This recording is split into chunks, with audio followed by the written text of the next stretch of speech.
El tema que vamos a considerar hoy tiene que ver también indudablemente con Satanás, que es lo que venimos tratando en las reflexiones anteriores, pero hoy vamos a hablar de Satanás frente al compromiso, la piedad y el orden. Hay un texto muy interesante en el Evangelio según Lucas, capítulo 14, versículos 25, 26 y 33, que dicen así: Grandes multitudes iban con él, y volviéndose les dijo: Si alguno viene a mí y no aborrece a su padre y madre y mujer e hijos y hermanos y hermanas, y aún también su propia vida, no puede ser mi discípulo. Y el que no lleva su cruz y viene en pos de mí, no puede ser mi discípulo. Así pues, cualquiera de vosotros que no renuncia a todo lo que posee, no puede ser mi discípulo. Dios estableció para el hombre un principio de conducta, y el principio esencial de conducta constituye, descansa, se establece en una correcta relación entre Dios y el hombre en obediencia a las disposiciones de Dios. Como consecuencia del pecado, lo hemos visto, el hombre llegó a ser un ser desobediente por condición natural. Y quiero recordar lo que es un problema para el humanismo de hoy, que dice que el hombre es un desobediente porque desobedece. Justamente es al revés. El hombre desobedece porque es desobediente. Luego, la desobediencia natural, propia, heredada desde nuestros primeros padres, se va a manifestar permanentemente. Cuando Dios salva a una persona y la hace hijo suyo, no solamente perdona sus pecados y le da esperanza de gloria y le comunica vida eterna, sino que lo constituye en semejanza a la imagen de su Hijo, que es el programa, el propósito de Dios. Y cuando vamos a la vida de Cristo, descubrimos esencialmente que Cristo es un hombre con un tremendo compromiso personal en relación con Dios y en la ejecución de su obra. Por tanto, Cristo establece para los creyentes la condición de discípulos. Cuando el Señor anuncia la evangelización del mundo, Mateo capítulo 28, en lo que Mateo recoge como la gran comisión, dice que establece que los creyentes debemos ir a las naciones y hacer discípulos, bautizándolos en el nombre del Padre y del Hijo y del Espíritu Santo. Por tanto, no se trata simplemente de convertidos, que indudablemente es vital, es de esencial importancia en la salvación. Se trata de convertidos comprometidos. La conversión lleva aparejado el compromiso, y los creyentes somos exhortados en distintas maneras a mantener un determinado compromiso, pleno compromiso con Dios, porque Pablo nos dice que no sois vuestros, porque habéis sido comprados por precio. Ahora, si nos preguntamos qué cosa es un discípulo, la respuesta más natural, más simple, más sencilla, es que un discípulo es un seguidor del Maestro. Por tanto, el que sigue al Maestro, que es Cristo, vive en una esfera de compromiso semejante a la de Cristo.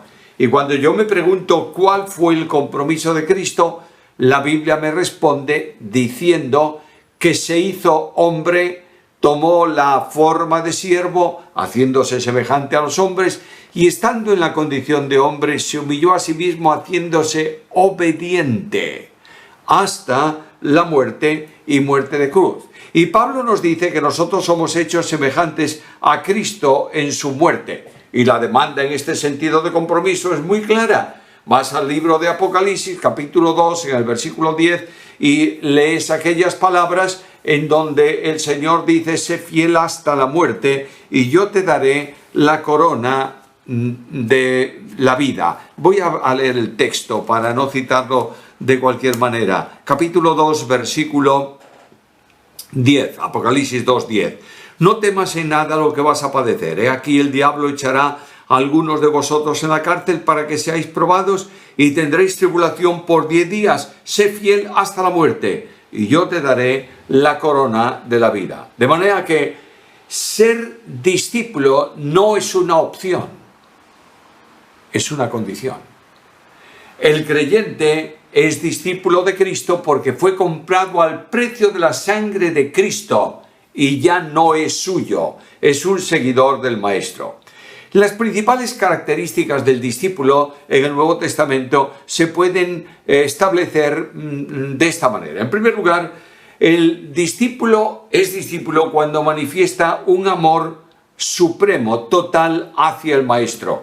Leíamos en el capítulo 14, versículo 26, que el que no renuncia a todo lo que posee, no puede, no dice que no debe, dice no puede ser mi discípulo. Y el Señor recordó que Él tiene que ocupar un lugar primario, principal, primordial, el primer lugar en la vida del creyente. Después de ese lugar, ocupa el resto de las cosas y finalmente ocupa la atención de sí mismo. Ahora, cuando Cristo dice que el que no aborrece a su padre, a su madre, mujer, hermanos, hijos, etcétera, etcétera, no puede ser mi discípulo, no está diciendo que el creyente ya no tiene que tener una atención especial con su familia.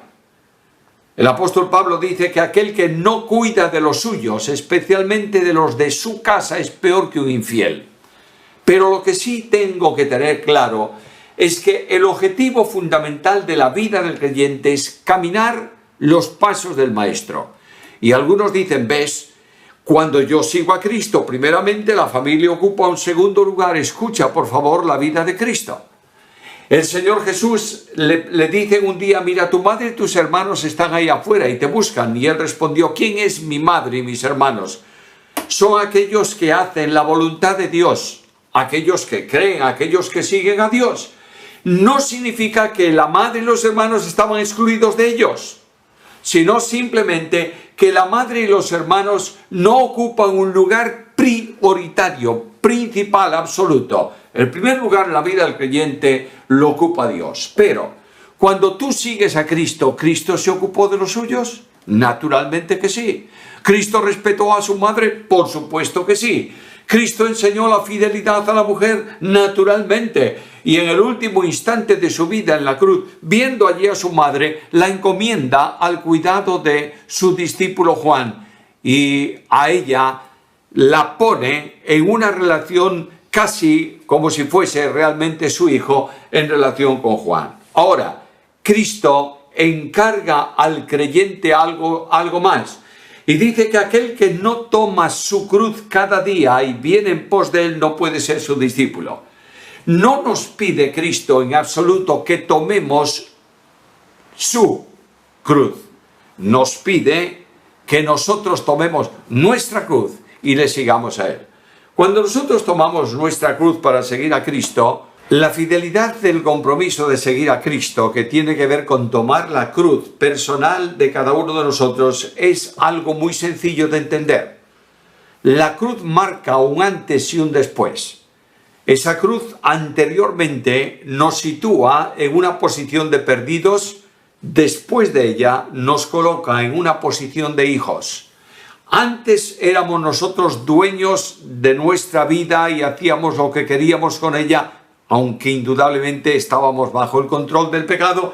Ahora la vida nuestra corresponde a Cristo y Cristo establece para ella una forma, un estilo, una razón de ser que significa anularnos a nosotros para seguir a Jesús.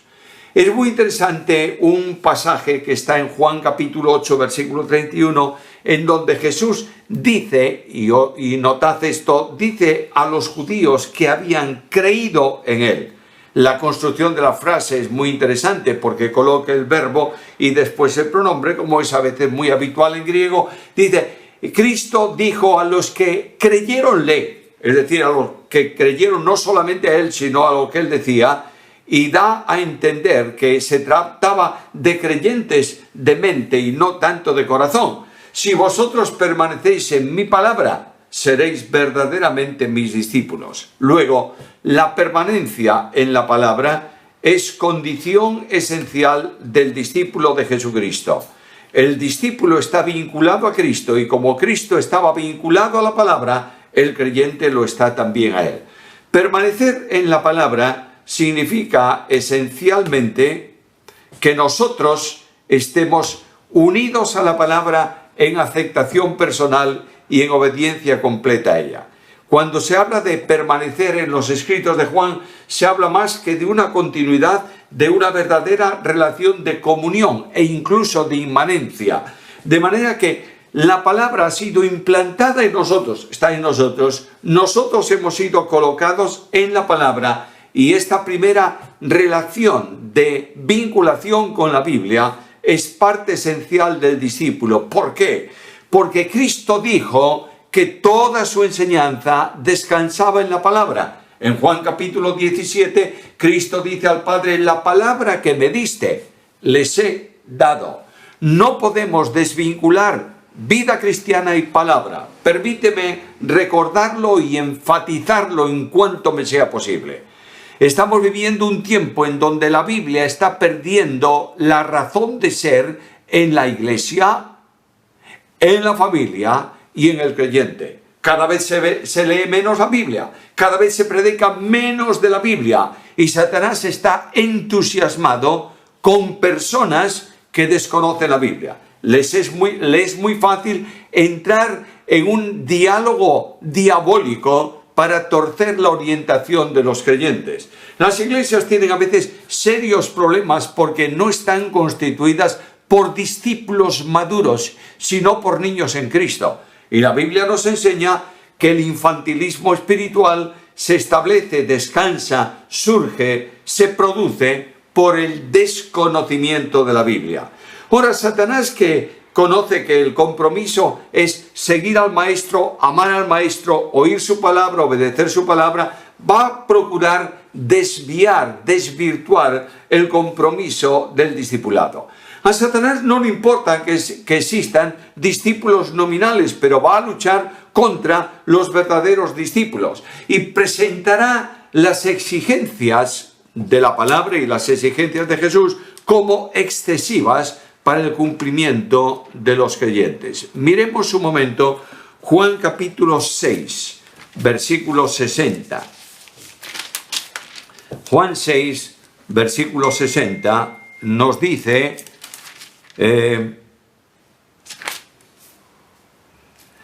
al oír las palabras de Cristo, muchos de sus discípulos dijeron, dura es esta palabra, ¿quién la puede oír? No les gustó la palabra que Cristo les había dicho. Ahora, versículo 66. Desde entonces, muchos de sus discípulos volvieron atrás y ya no andaban con él. Procurará que el creyente invierta las prioridades, que establezca primeramente su interés personal, luego el de su familia y finalmente se ocupe de las cosas de Dios. Para muchas personas el trabajo secular ocupa el primer lugar y el compromiso cristiano otro inferior. Ahora, tengamos claras también las cosas. No es un buen cristiano el que desatiende su trabajo para atender cosas de la obra. Cristo no enseña, los apóstoles no escribieron ninguna ley que permita al creyente ser o dejar de tener interés en su trabajo. Es más, un creyente que no se esfuerza en el trabajo, que no dedica atención al trabajo, que no cumple con el trabajo, no es un hombre de buen testimonio.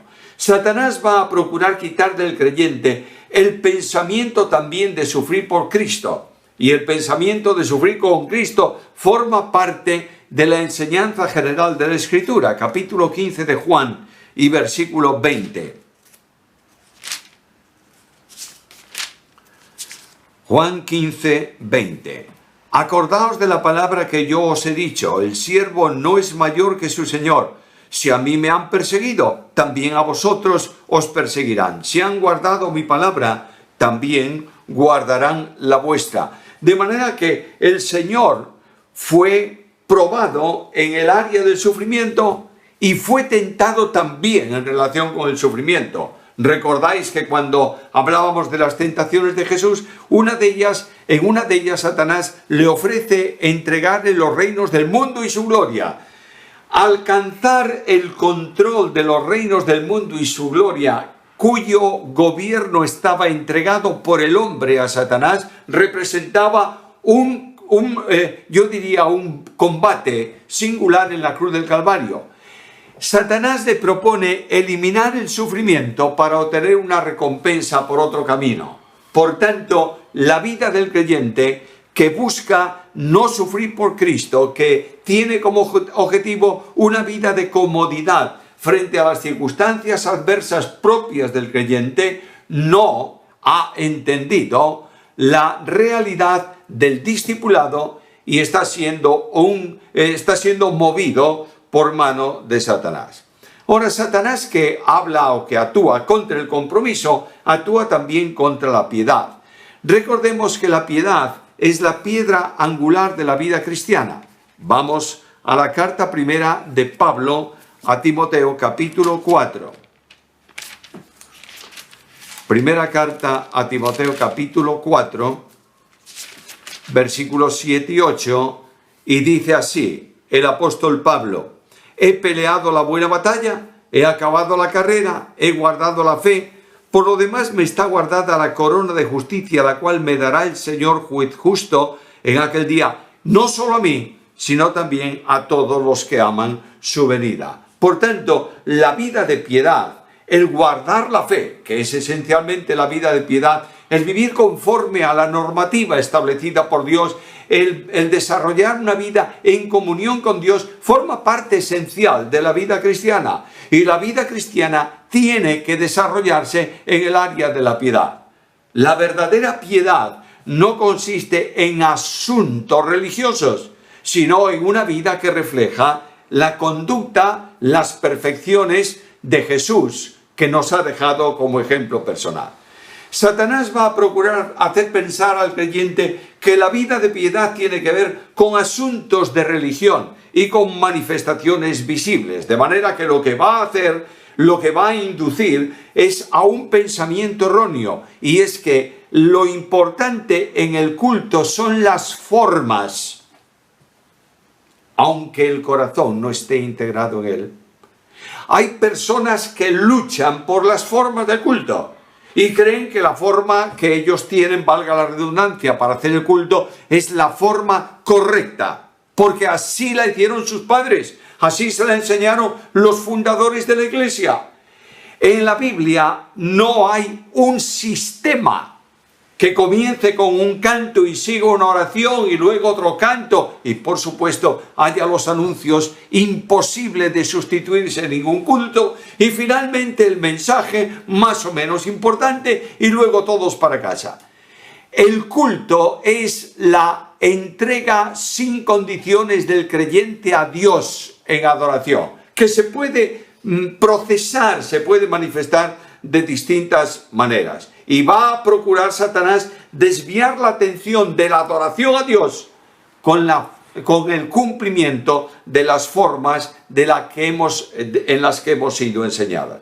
Satanás va a tratar de que el creyente piense que puede ser una persona, un creyente puede ser piadoso aunque no sea demasiado fiel. Mira carta segunda a Timoteo, capítulo 3 y versículo 5. Tendrán apariencia de piedad, pero negarán la eficacia de ella. Nota esto. Hay una enseñanza enormemente interesante sobre la piedad en la carta de Pablo a los Colosenses, en el capítulo 2, versículos 16 al 23. Y en ese pasaje vamos a abrir un momento para seleccionar algunas cosas. Colosenses, capítulo 2, versículo 16. Leemos el texto.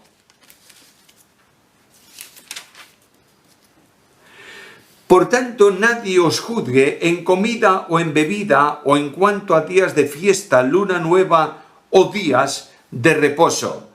El apóstol está diciendo que nadie juzgue al creyente por un sistema religioso. Por tanto, no os dejéis juzgar. Juzgar ahí tiene un imperativo que indica una acción concreta y determinada. Los falsos maestros se convertían en jueces sobre asuntos legalistas para condenar a los cristianos. Hermanos queridos, los falsos maestros legalistas son una especie en extinción que no se extingue.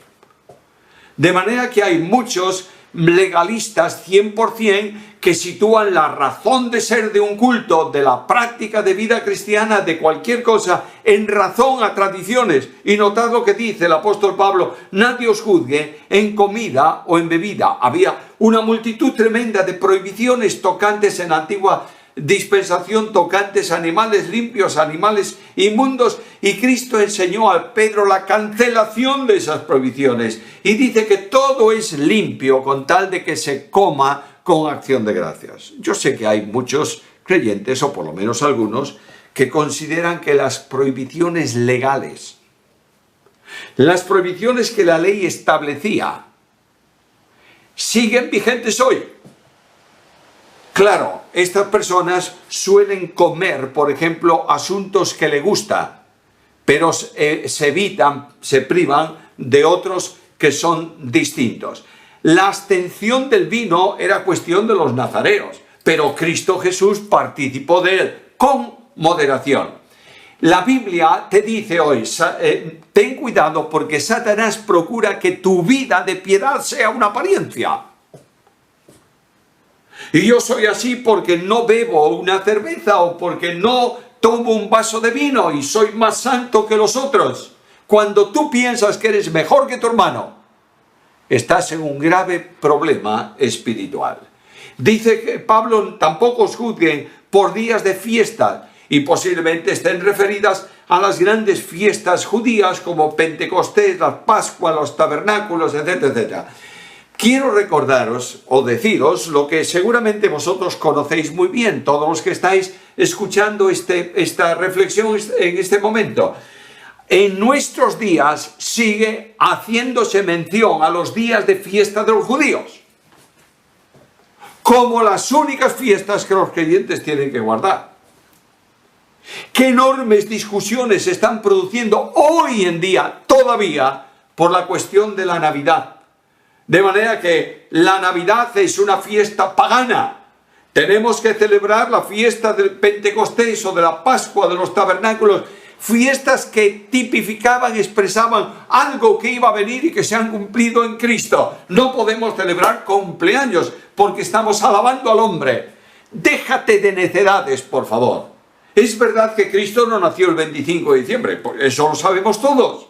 No era la época, pero en esa fecha, que no es la fecha del nacimiento de Cristo, el mundo entero está recordando un hecho: el nacimiento de Jesús.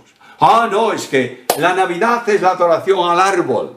Bueno, tú tienes a lo mejor una conferencia anual tradicionalmente celebrada en tu iglesia y aprovechas un día festivo para celebrarla. Tú sabes que tanto los griegos como los romanos tenían más dioses de los que caben dentro del calendario de 365 días. Cualquier cosa que tú quieras recordar o celebrar coincidirá con una festividad pagana, por eso no puedes celebrar nada. Pablo dice que Satanás no os condicione para privar vuestro gozo y convertir vuestra religión en puro legalismo, en luna nueva, en día de reposo. Yo sé que hay tradicionalmente, y sobre todo se mantiene mucho en Hispanoamérica en general, las conferencias anuales. Se fundó la iglesia, vamos a celebrar una conferencia anual. Hay una tradición de celebrar una conferencia anual del mismo grupo denominacional una vez por año, y todo eso tiene un carácter especial. ¿Es malo eso? No, por favor, bajo ningún concepto. Ojalá hubiera una conferencia anual cada día y pudiéramos asistir y ser edificados. Pero lo que ocurre es que tradicionalmente entendemos que eso es casi un precepto de doctrina. Y nos dice la Escritura, nos dice Pablo, que se olvidan que el cuerpo es de Cristo. Satanás luchará para que tú tengas apariencia de misticismo, afectando humildad, dice Pablo, y culto a los ángeles, con duro trato para el cuerpo. Y Pablo me dice que tenga mucho cuidado especialmente con el misticismo, porque dice entremetiéndose, ahí lo tenéis en el versículo del capítulo 2 de la carta a los Colosenses, entremetiéndose en lo que, dice nuestra versión, no han visto. Realmente ese negativo, ese no negativo ahí, no está en la mayoría de los manuscritos. Se lee entremetiéndose en lo que han visto. Han querido ver cosas de los ángeles y han recibido una visión engañosa de los demonios. Y están metidos en lo que la Biblia llama las profundidades de Satanás. Vivir a Cristo es vivir en libertad. Concluyó. Pablo dice, no asiéndose de la cabeza. Cuando tú estás asido de la tradición, del legalismo, de tus intereses, te has desvinculado de Cristo. Tú no puedes sujetar dos cosas importantes a la vez cuando no tienes fuerzas para ello. El que se apoya en sus ideas se desliga de Cristo. Aquel que descansa en la carne desprecia la gracia. Y la consecuencia es que el cuerpo se nutre por las coyundas y ligamentos y crece con el crecimiento que da Dios. Ten mucho cuidado. Satanás está procurando destruir el compromiso y la vida de piedad. Mantente firme y pide al Señor su gracia y su asistencia para que puedas vivir para su gloria.